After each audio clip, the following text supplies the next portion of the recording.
Hi everyone, it's Agnes. I just wanted to talk today about the contents of your consciousness. Now, these are the kind of statements I hear regularly.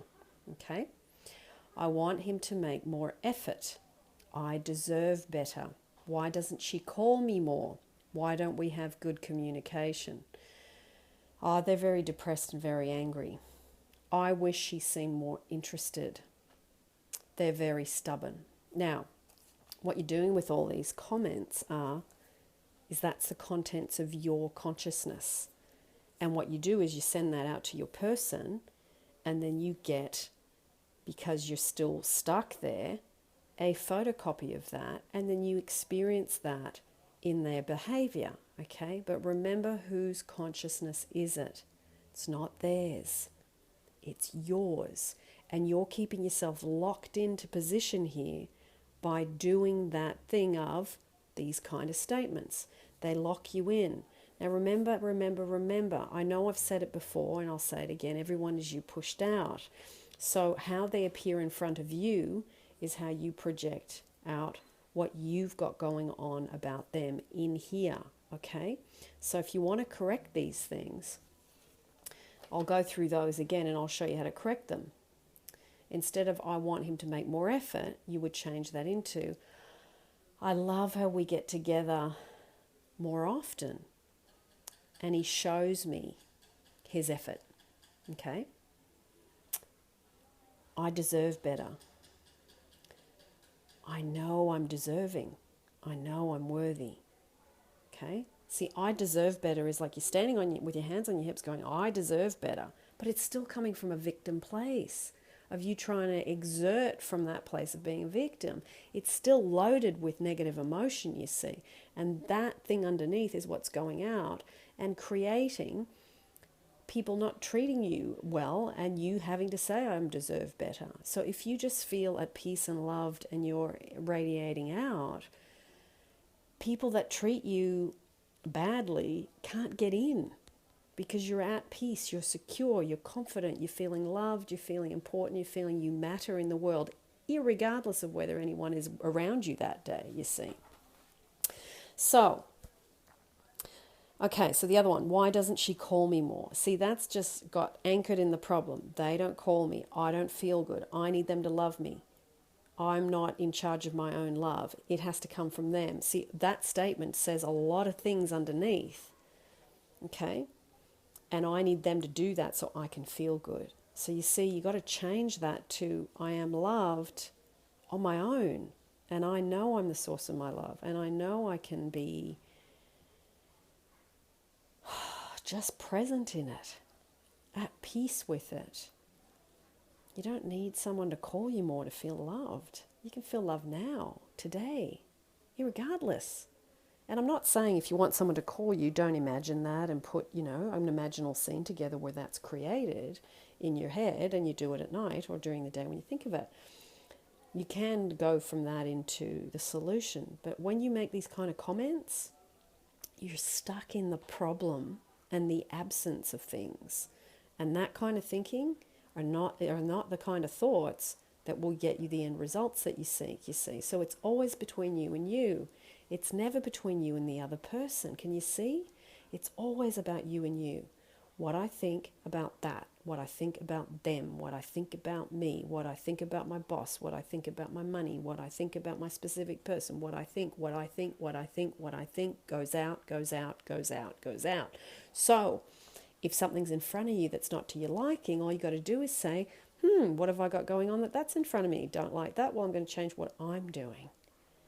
I'm going to change what I'm doing. And then the universe will photocopy something different from me because I will have learnt and understood. Okay? So, we don't have good communication. So to change that, we have good communication. We understand each other. Isn't it amazing how we get closer and closer? Isn't it fantastic how we connect? I love how we connect. I love how we talk. I love how it gets better and better. Instead of saying things like, oh, we don't do that anymore. And we used to talk so well and now we don't do that. And that doesn't happen anymore. And that doesn't. And women, we're the worst at that.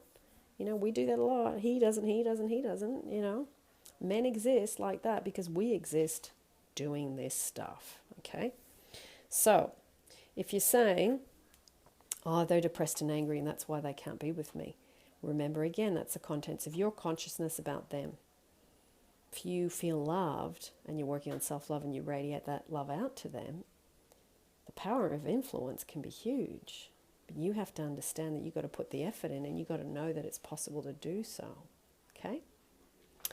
Also, I hear a lot, they're so stubborn. Okay, well, if they're stubborn, what is it about you that you're projecting? Are you pushing them with neediness? Are you pushing them away with longing? Are you pushing them away with, I need you to do X, Y, Z. I need you to love me for me to feel good. I need you to be more available. I need you to want to make plans with me. I need you to give me a commitment. I need you to. So as soon as you're coming from making comments about them being stubborn, that says a lot. Usually people are stubborn when you've tried to suck the life out of them, in my experience.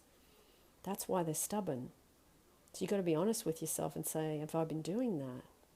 And can I pull back rather than trying to increase the pressure? Can I lean back and look after my own self-love so that they don't feel the need to be stubborn?